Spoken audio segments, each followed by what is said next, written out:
folks, here we are again, another beautiful week. The cold front's moved in, the weather's nice, it's drying up finally, thank God. It was like, the humidity down here gets terrible. So with the winter air, we kind of, down here in Florida, we like the cool and we like the dry. And we like the gigantic trout that move in on the flats. I went out with Chris here, just a few days ago we went out. Yeah, last week, middle of the week. Man was all over trout. I mean, he was using the Strike King electric chicken, you know, his favorite bait, Chris's go-to bait. Trout's favorite bait, folks. They really like that bait, and anything that makes some noise on the top, or maybe that Strike King jig, and you're going to catch them. It's incredible. He was pulling Chris one after another. I got into a few of them. I was trying a couple of different lures. I used Ernie's Impact Lures, got that cool little electric chicken twitch bait I was trying out. Did really good with the trout with it too. That's excellent on the shallow water. We noticed that it didn't get too deep, so that you weren't down in the grasses and stuff, and it has a lot of action. Well, it runs, you know, like Chris was saying, only about maybe 6 inches, maybe a foot at the most. If you slow down, it might. So it's that perfect depth when you're playing on the flats, and the trout were just, I still can't get over all the trout. Well, the trout were so thick in there that Chris actually even caught a nice Cobia, and there were quite a few Cobia out there. I mean, there were Cobia everywhere. That Cobia was sweet. Talk about having some fun in the midst of catching these little weak-mouthed trout. All of a sudden, bang! Game on. It was pretty cool. I mean, well, Chris could tell you more. I mean, he was hopping around the holes, and he'll tell you about it, how he does it. But, well, tell him how you do it. Well, basically, guys, I mean, when I get on the west wall, at this time of the year, you're going to find that when you get to the west wall or the east wall, there's going to be no water.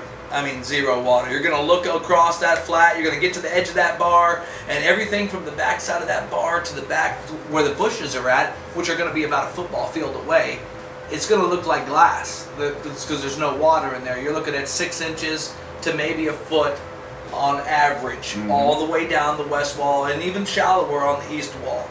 But in the midst of all that area is areas we call potholes, which are going to go just a little bit deeper. And you know, you can have spots that are maybe this much different in depth, and it will hold the fish.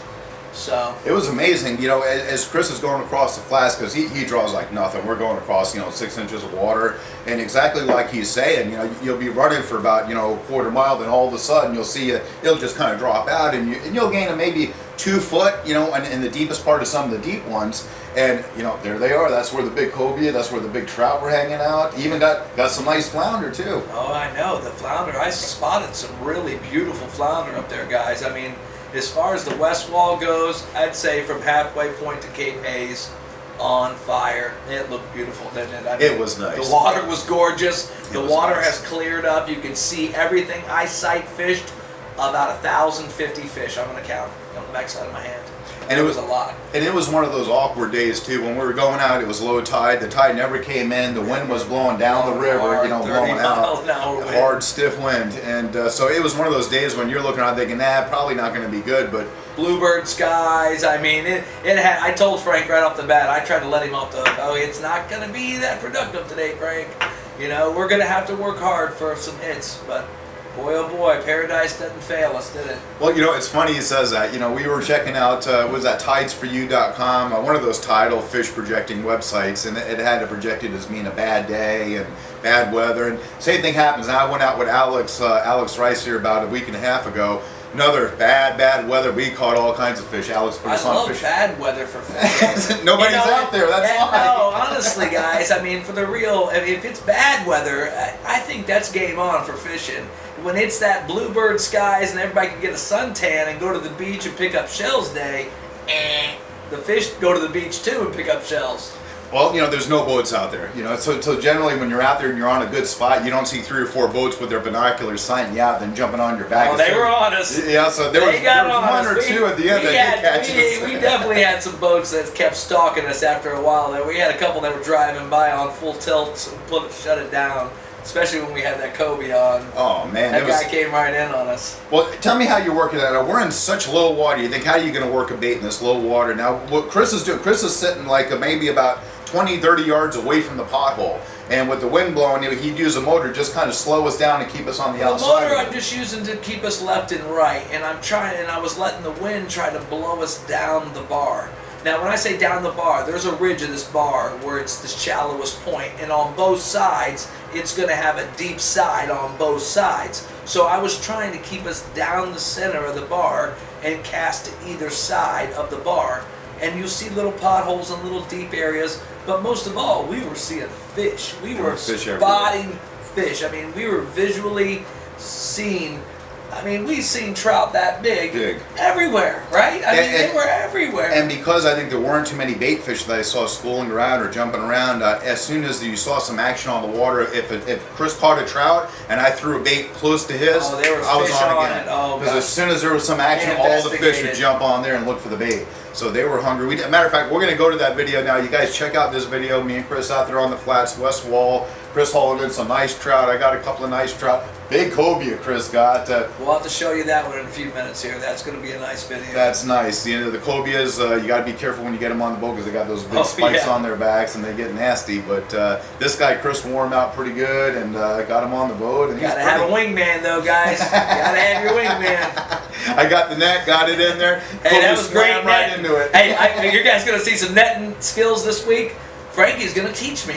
That's hysterical. We're going to talk about that too. Chris went up the river with his son Colin. Colin's a great fisherman. We're going to get him on the show here pretty quick. He lives up in Gainesville, or actually Orlando. Yeah, he lives in upper Orlando now. Well, he went out with Chris here. They went up the Peace River, and they were all over snook. But one, we'll show you the video. Chris is trying to get this big snook in the net, and the snook was just too fat. Guys, my belly got in the way. I couldn't lean over far enough to get that snook in the way. So. Well, what we're going to do is we're going to let you guys check out this Cobia and trout video, and then we're going to come back and we're going to talk about fishing up the river and some stuff with Colin and the snook. So we'll be back in just a minute. Hang tight. Yeah. What do we got here, folks? Little something. Oh, I think I know what it is. Redfish? No. It's that thing that everybody comes to Florida for, man. It's the trout. Oh, a nice fat one too. Look at that. Yeah, that's a nice one. There we go. What are you using there? I'm using a prototype lure from Gamakatsu. Gamakatsu? Yeah, not Gamakatsu. Gary Yakamoto. Those stick baits that you buy like at Walmart. I don't know what to call them. They're called swimming. They make a swimming version of this up there that you can buy. It's close to it, but it's not this one. This is a smaller thing here. But we've seen those fish boil right in there, right? This pickled trout. Nice trout. Yep, that's a nice one, buddy. What are you using there? Gamakatsu. Now open in Sarasota, West Wall Boats, kayak experts selling the only pedal kayaks with a reverse, pedal forward or backwards. Need a paddle fishing board, SUP, or kayak? You need West Wall Boats, shallow water outfitters. Comfort is king. In a native ultimate angler watercraft, you are king. If standing is your thing, they have paddle fishing boards complete with a Yeti. If you can dream about doing it, West Wall can help get you there. WestWallBoats.com. WestWallBoats.com. Located next to Giggles on Tamiami Trail, Sarasota. Got us a trout, folks. Got another trout? Yeah. Same bait, or is that your one? Yeah. No, I went back to the other one. The swim bait, because we're in such shallow water, we almost have to go down to the swim bait because of the depth. Yeah, we're in water. About a foot of water here. Yeah. Yeah, it's about a foot of water.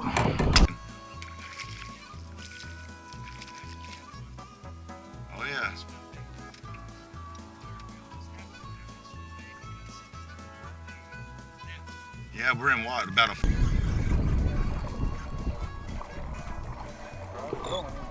Oh no, I don't think it's a trout. Got a snooky? No, it is a trout. No, it's a trout. Oh, a nice trout though. Look at that. Whoa! Yeah, that's a nice one. We got 3 spots there? Sure. Where's that net at?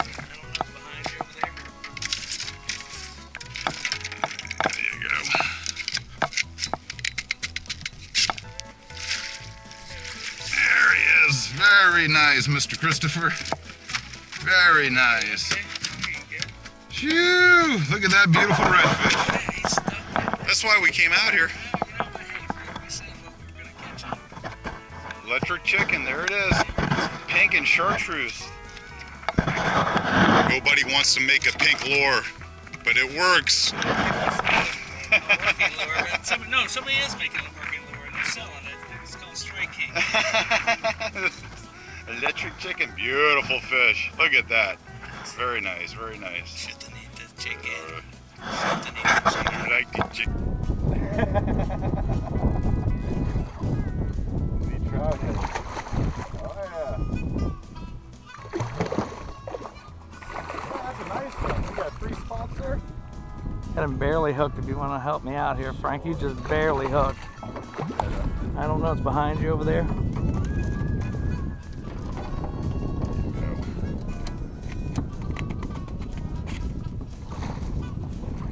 Nice. Very nice, Mr. Christopher. There we go, okay. No, he's coming. He's coming. He's coming. Got plenty of time. You got. You never know what you're gonna get. Big keeper Cobia comes up and just trashes me. Look at that.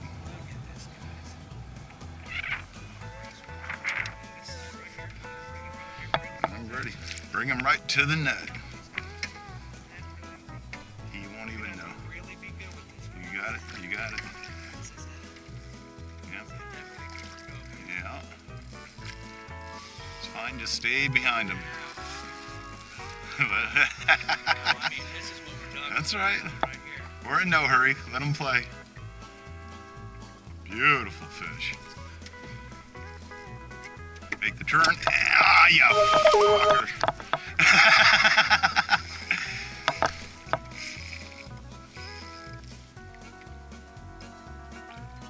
Very nice. You're recording, I'm recording. The pink jig is working. That's a sweet, sweet, sweet cobia, my friend. Look at that. It's taking us for a ride.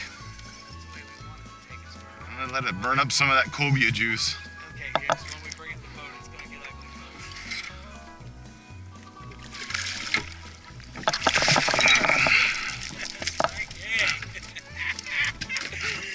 Yeah, folks. Okay, there he is. He's got spikes on top of his head. That's what watch. Yeah, wash your hands. Guys, look at that. Give me some of that. Good job, Mr. Chris. Can you power pull us down there? You got it. I'm so happy. I'm telling you. We had a nice cobia for dinner in a while. That's I'll tell you, this right here, guys, is Mr. Taylor's favorite of all time. Because this right here, guys, tastes like lobster. Oh yeah, this best eating fish, I think. Lobster, man. This is the stuff. Watch your hands on those spikes. They'll tear you up. Anytime you get a cobia, you gotta watch out for the spikes on the top of it. Because like a catfish, it'll definitely slice you open. And it is a cat shark. It sort of looks like a catfish, don't it? Yeah, it is. It's a cat shark, so they're skinned and they got some really, really tough skin. A lot of fun to catch, very strong. And let me get a picture. Look at that bait right down his gullet. It's gone. Oh yeah, yeah, you definitely. They don't play. Look at that. It's gone.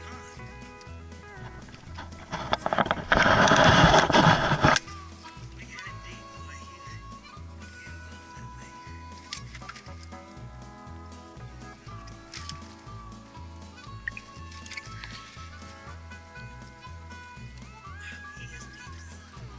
Just gonna go ahead and cut him off here. Yep, there you go. Anyways. So, especially since it's wrapped all the way around his body. There it is, folks. Mr. Chris got himself a beautiful cobia. That's the way to fish when you come out on the flats in Charlotte Harbor. Beautiful. Mr. Brown suit. And I'm gonna get one picture before.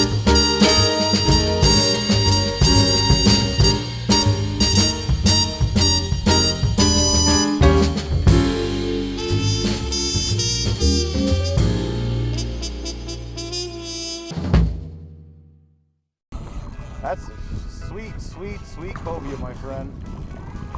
Look at that. It's taking us for a ride. That's the way we want it to take us for a ride. And then we're gonna some of that cobia juice. Okay, yeah, because when we bring it in the boat, it's gonna get ugly, folks.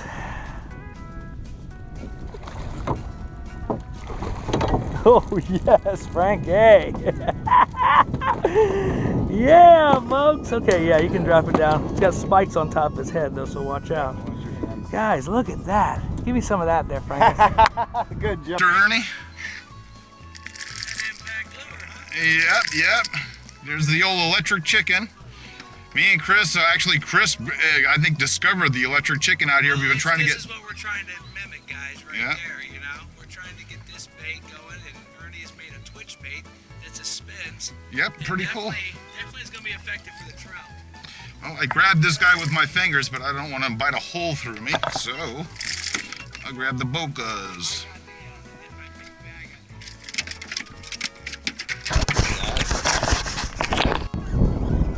Folks, we got a Mogan here. Mogan! You got a Mogan trout. Whoa! Folks, this one looks like I'm gonna have to. Oh, whoa, son! Look at the size of that trout. Damn! That's a biggin. Oh, folks, look at that. That thing's long as my leg. Nice trout. We said we were going after a Mogan trout. Now that's a Mogan trout, folks. Look at that thing. That thing is huge. Say something to the camera. Damn, that's a big old trout. Fish today is on fire. He's like skunking me. Caught one crappy trout. He's caught a billion trout. A couple of nice one keeper red. One gigantic. Oh yeah, there it is. Frank's on. We're doubled up on trout, folks. Look at that. We got all this cobia meat. Look at all the trout. Electric chicken, twin trouts, folks.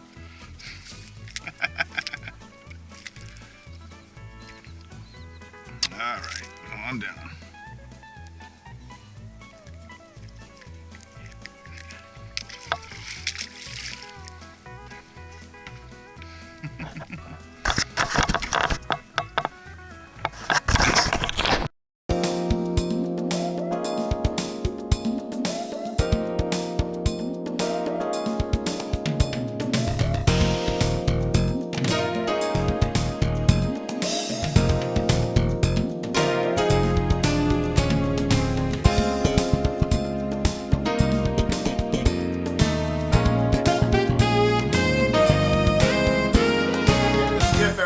Cool. Let's go skipping. Everybody loves a skiff. I told you that was a great video. Big cobia, beautiful. I mean, that was a big trout. The trout were fat. I mean, they were actually just fat out there. I'll tell you what, guys. I'll promise you right now. I took a little time off because Chris was working a little bit, trying to build some cash flow. But the fishing is good.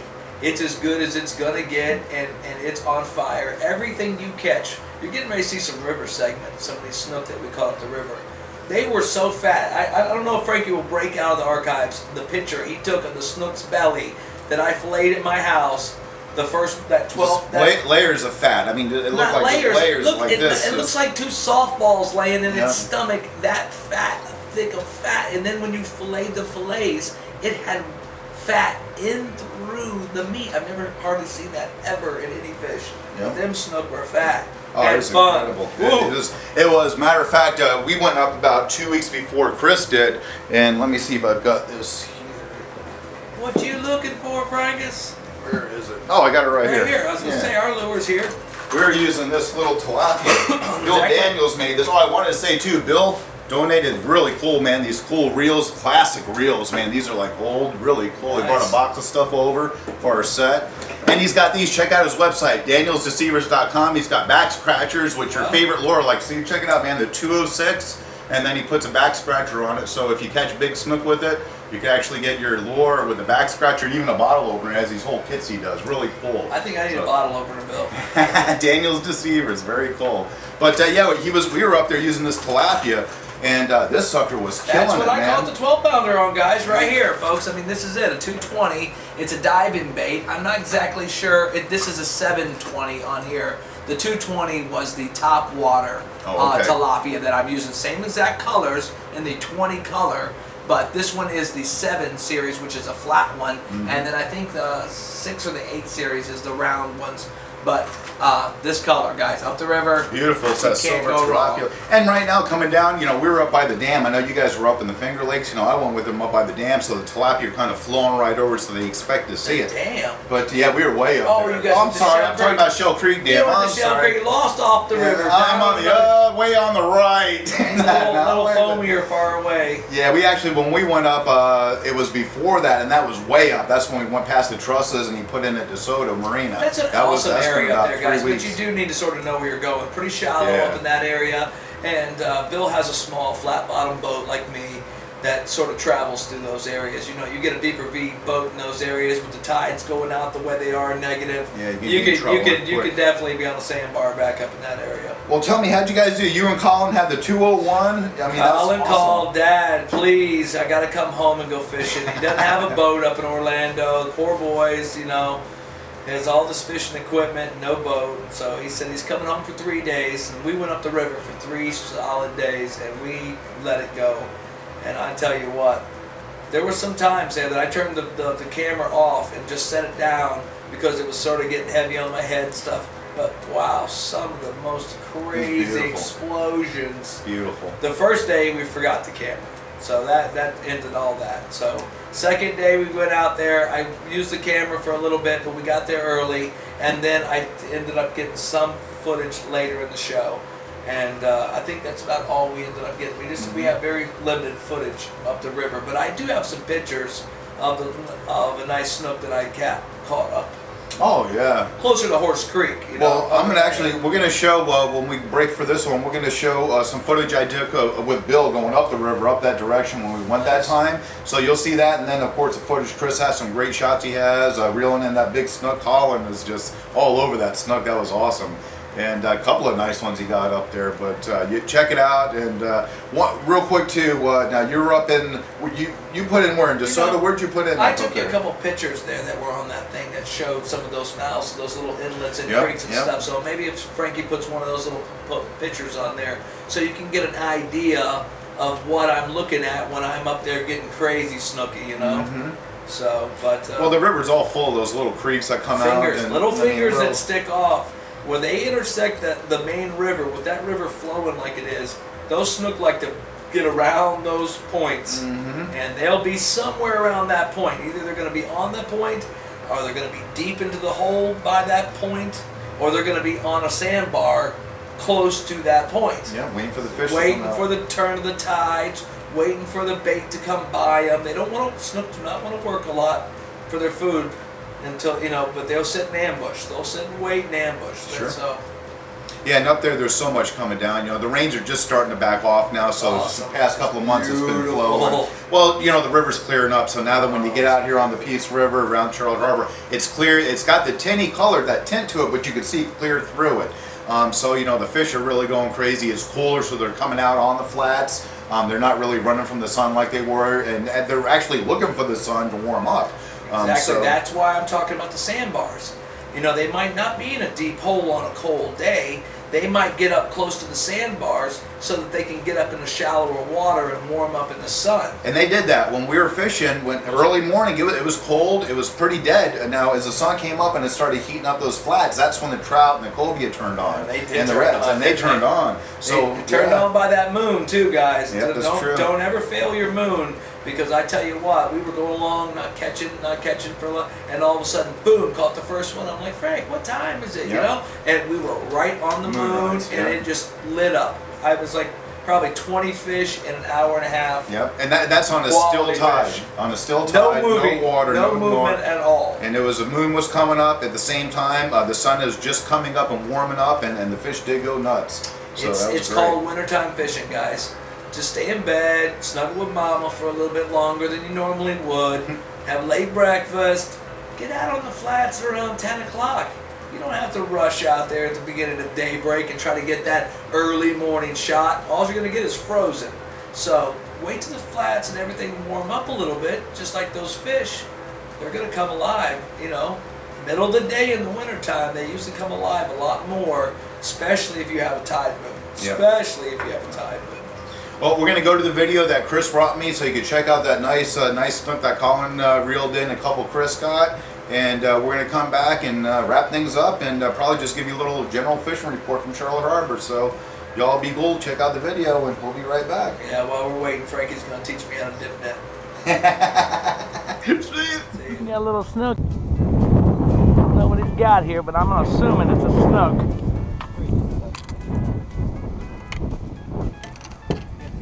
Yeah, I sure do. I don't know where you're at though. Okay, don't hoss him. He's doing good out there. Let him wear himself out there. Oh, that's a really nice snook. Oh my gosh, it's too far away from me. It's too far away from me.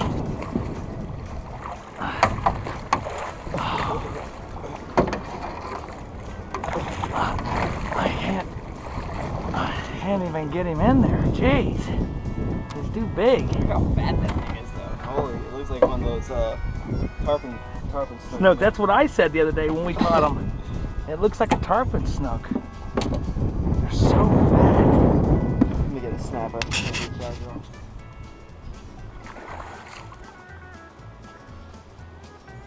Oh my gosh, the thing's got tail, man. Okay, come on. Bring it. Come on, you got it. Colin! Oh my gosh. Drop it down. Drop it down. Drop.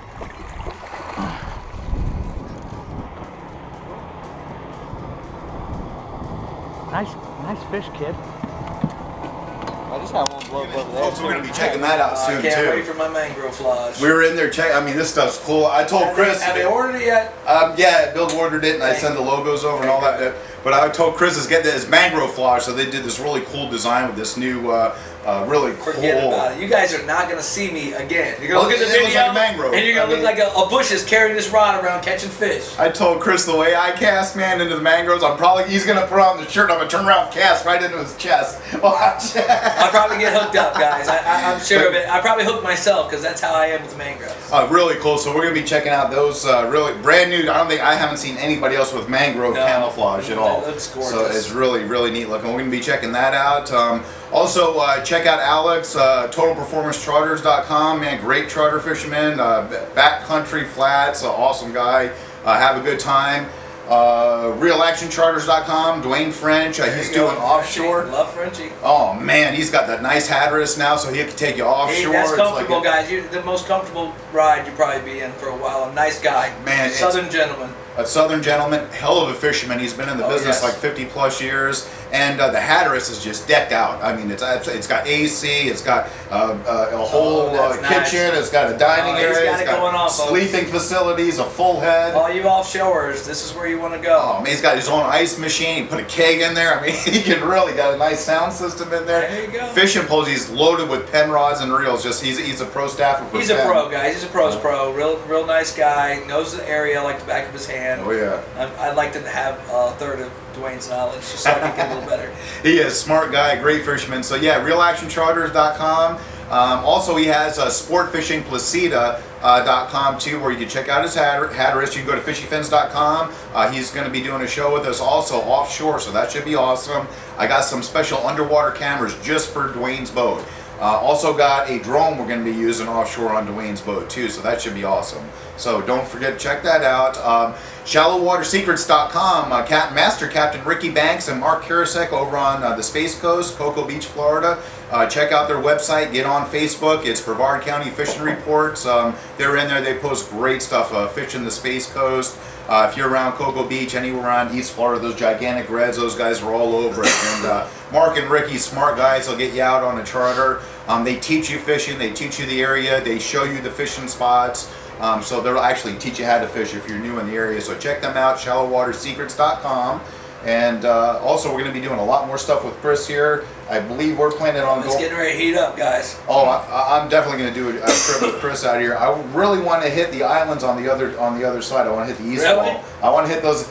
Before the negative tides come in, we really need to get in there. Wait them, boys. Wait them. We'll get the booties on. I don't have the back to wade anymore. I know. Me and Frank, we're poor old back fishermen. But you know what?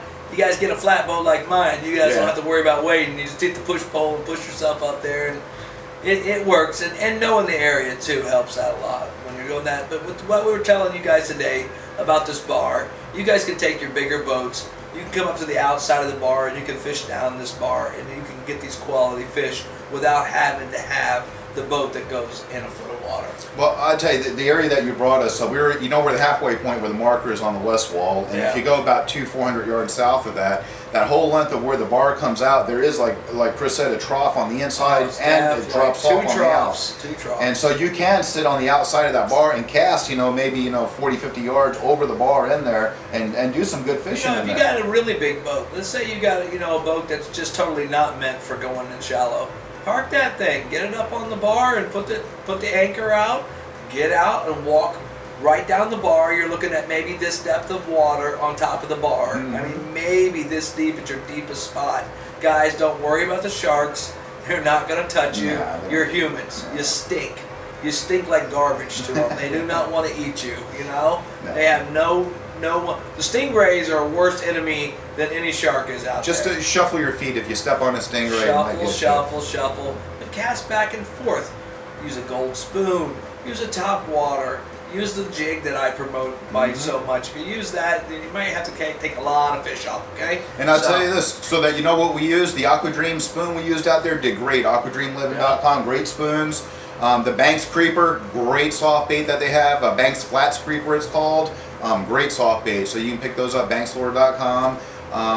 I wanted to say too, one thing I learned from Alex when I was out with him, and he has some great rod and reel setups, and he uses 10-pound test on his rods. Now on the flats, and I was going to say, because there's no place for the fish to really wrap around roots and stuff, you can get away with that. So you could get out, way out and cast a pinfish or something a long way, because you can let it run the drag, really let the fish wear itself out before you drag him in. Yeah, just go ahead and guys, a big snook only has 2 good runs. So go ahead and let it run those 2 big runs, and then reel it on in. Absolutely.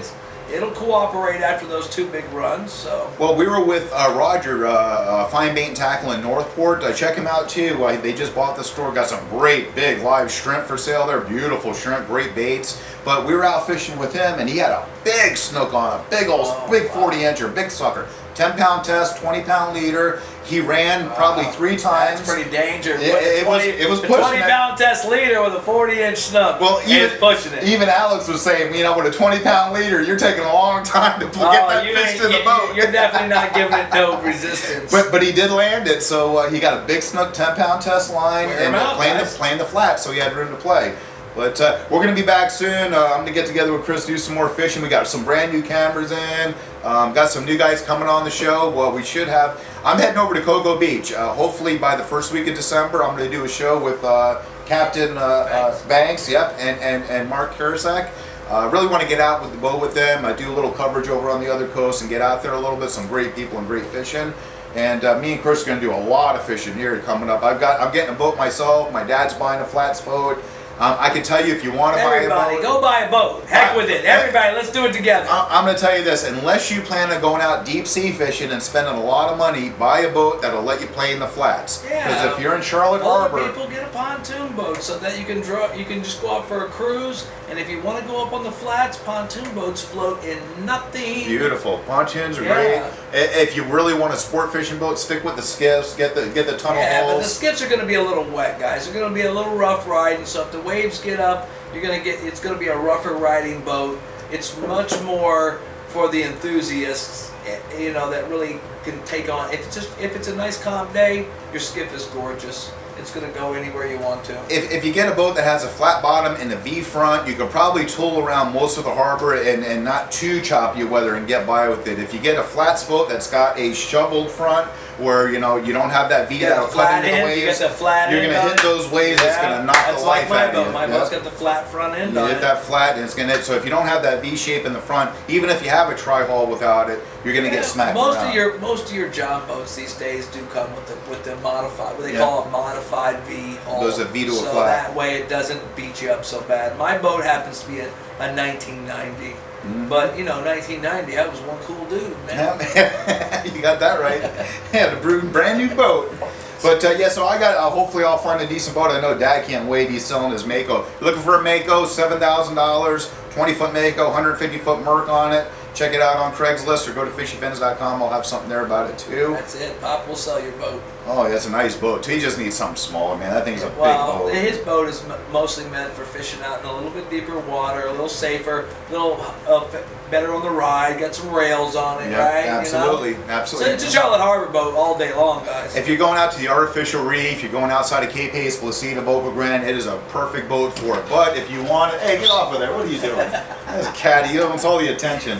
But if you want to, you know, play in the canals, the flats and stuff like that, you're very limited. And even to fish in the channels, you're just going to get in the way. You got to keep moving for people. It's just too big of a boat. But anyway, we'll be back in about a week. So we're going to close it up. We're out of here. Christopher, thank you, I sir. think you're pretty smart, Cat. You got in the show somehow. He always does. He did last time, too. All right, cats love fish too, guys. That's why he has to be in the show. It's catfish. All We got right, dogfish guys, get out there and go fishing. and big fish. Y'all have a great week. We'll see you next week. See you.